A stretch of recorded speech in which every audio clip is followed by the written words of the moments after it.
What's cooking, Juventus fans? Welcome back to the old lady's favorite YouTube channel. Today we got some more news to talk about, the latest things that are happening with Juventus, especially stuff that's leading up to the match tomorrow against MALM0, the first in the Champions League for Juventus of the season. First off, what do we have? We have problems for Max Allegri. Certain players are coming back whilst others remain injured or not ready. And then secondly, we've got players need to step up. This is coming from our own Alessandro Del Piero. And this is a big deal that he's talking about it, and that he's willing to, talk about the issues going along with Juventus. Stick with us. We'll fill you in now.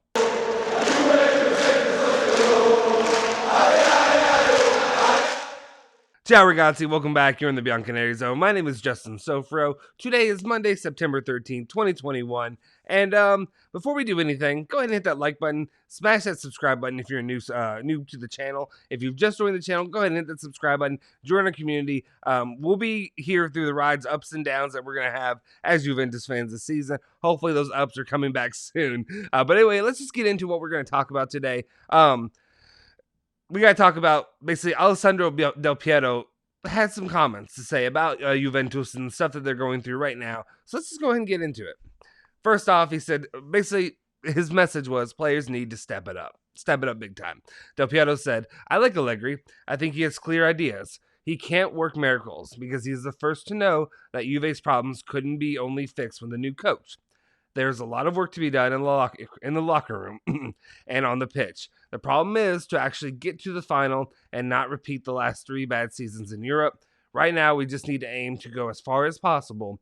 Today, it is very difficult for Juve to think they can return to the levels of 2015 or 2017.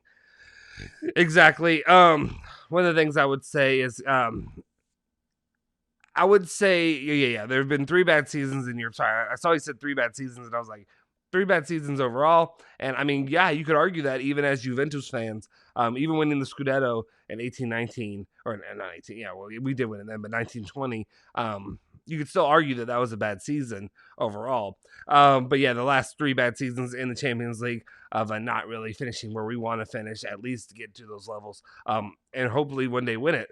But right now, that's why I'm kind of on the same wavelength kind of thought right now, which is, I'm focusing on the Scudetto, winning the Scudetto, hopefully resurging somewhere in Serie A right now. To me, that needs to be the goal. Yes, the goal is always Champions League, but that needs to be the realistic goal for right now and right here. Let's move on. He had a few more things to say. He also said, in my opinion, Dybala has to come back to his level. Don't play with the pressure of having to win alone. The freer in his head he is, the more he will make a difference by exploiting his enormous potential. And it's a very good point. Dybala has a lot of potential. Dybala also, I've said it, and I think a lot of people are saying it right now, he has to be the guy for Juventus right now.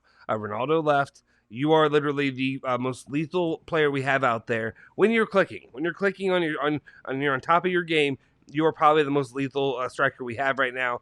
The second, obviously, I don't want to say lethal because he's not a striker, he's a winger, but is Chiesa, who literally, had the second most goals last season. So it's got to be one of those guys who really have to show out and really need to step it up big time when it comes to Juve for them to have any success in the season. And then we'll move it on to the third bit of conversation that he was having. He said, Juve have players of absolute value. We must not look at the team too negatively. But is Chiesa, or is he not the same player who was decisive at the Euro? Is Dybala still the player who was Juventus' best player 2 years ago? I could still go on with De Ligt, Locatelli, and others. The problem may not be the absolute quality of the players, but how much they are performing. The road is uphill, but it could be the UCL that will help us find ideas and courage. So some interesting thoughts from him. Basically, he's just saying, are people living up to their pay grade, which is a very good point. You look at the team, and I think we talked about it even on the live yesterday with Julian, where we're like, how does Juventus have so many players that are national team starters? You got Rabiot, you got Alessandro, you got Danilo, you got players that you're like, these guys are starting for the national team, and I'm not crushing. Danilo's been solid. Alessandro has his moments, but Rabiot he's so finicky, up and down and up and down. One moment he looks great, and I also don't know if this is this seems to be a common theme, if you've noticed over the last few years, where Rabiot came in pretty underwhelming, and then by the end of the season, he did a couple big things. Last season, underwhelming at the beginning of the season. Then he was a solid player from the end of the season. Now he's back to being underwhelming. Will he have another resurgence again? I don't like that you have to go through these motions every single season. That shouldn't be the case. And then you have players like Chiesa, Dybala, who also play for Italy and Argentina, respectively. But it'd be interesting to see if Dybala can be the same player, especially, we're coming back from injury. He's got to step it up. There was the very first match of the season against Udinese where he played pretty solid, had that goal early and then had the assist for Cuadrado right off the mark, or not right off the mark, right at the start of the match. But then after that, he kind of slumped. And then the next match, he was probably one of the worst players on the field. So he's got to get his act together and make sure he is bringing his A game for Juventus to have any success going forward. And then we have the last bit from Del Piero saying, the group is aware of the delicacy of the moment. The risk to avoid is that the bad start weighs too much in terms of responsibility on those who may not have the shoulders wide enough to bear the pressure of that jersey. What an interesting way to say it. I like it. It's just a very interesting way to say it. Basically to say, can you add up to what Juventus requires of you, even if you are a top-level player, He also said the work of Allegri's most experienced players will be important, and it is fundamental to avoid any discussion related to past seasons, to the market, to those who are no longer there, to those who are there now. Only those who are there now count. Very, very well put words of advice from Del Piero, basically saying we don't need to talk about the Ronaldo situation anymore. We know Ronaldo fanboys will show up to the channel, they'll show up to other channels, they'll show up to whatever, saying, oh, look at Juventus losing now because of it. Bro, we were losing here with Ronaldo. So there's not any difference that's been going on with or without Ronaldo. Maybe he'd come in and maybe he'd decide to try for 5 seconds, 5 seconds out of the 30 million euros we're paying. We're paying him per season. It's ridiculous. It's just a ridiculous thought anyway, to act like Ronaldo was the one who was changing things when they were poor with him as well. So definitely need to keep that out of our minds. That's why a lot of times during our live streams, post-match, I like to say this has nothing to do with him regardless. So I think people like to think, or, that if a player like this, either not even just him, but if somebody else comes, it's all better. It's not true. Sometimes a lot of it has to do with tactics. Some of it has to do with the way your system's working with these players, and a lot of these guys are still adjusting. But yeah, definitely you don't want to talk about also, I think he's probably talking to me a little bit. Del Piero probably is talking to me a little bit when he says that it's fundamental to avoid any discussion related to past seasons or to the market. I'm wondering if he might be saying a little bit to me about like, hey, Donnarumma is done. Move on. Stop bringing up Donnarumma.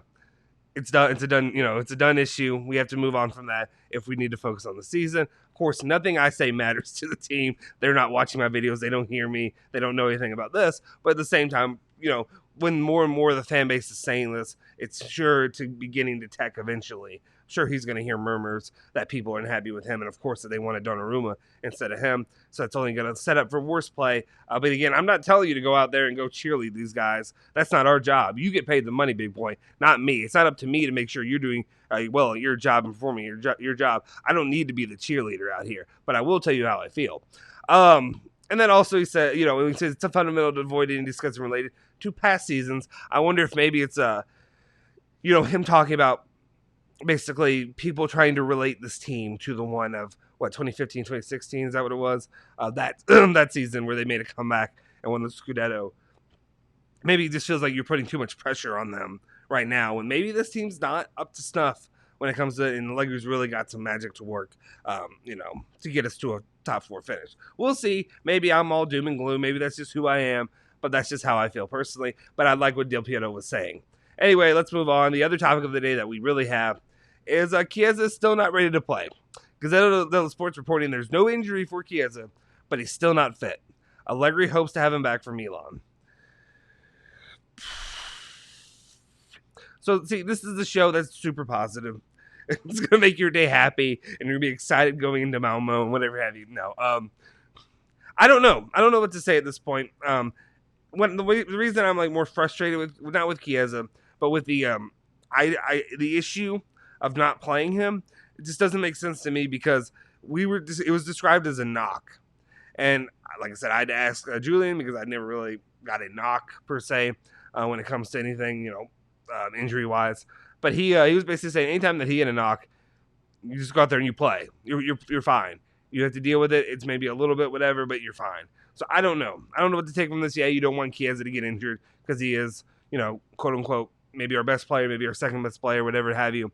He's one of Juve's best players right now.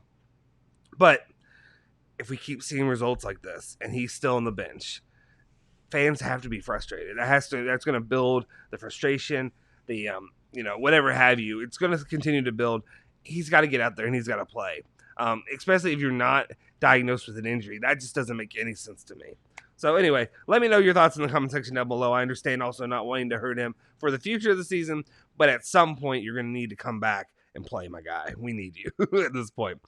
Anyway, that's really the main topics that we have regarding the situation with Chiesa. I'll be back later today talking about the Allegri press conference and everything that went along with that. Maybe a little bit later in the day because I've got a ton of work to do personally on my day job, but I'll be back with that, filling you in on what he said and maybe giving a few of my opinions that you don't care about as well. Anyway, we appreciate you guys for tuning in to the channel. Make sure you hit that like button, hit that subscribe button, and also hit that bell icon to stay notified for all of our latest videos. Make sure you follow Bianconeri at Bianconeri on Twitter and Instagram. Follow me at Justin Sofro on Twitter, as well as follow my boy Julian Gianotti as Gianotti151 on Twitter as well. Forza Juve, Forza Bianconeri.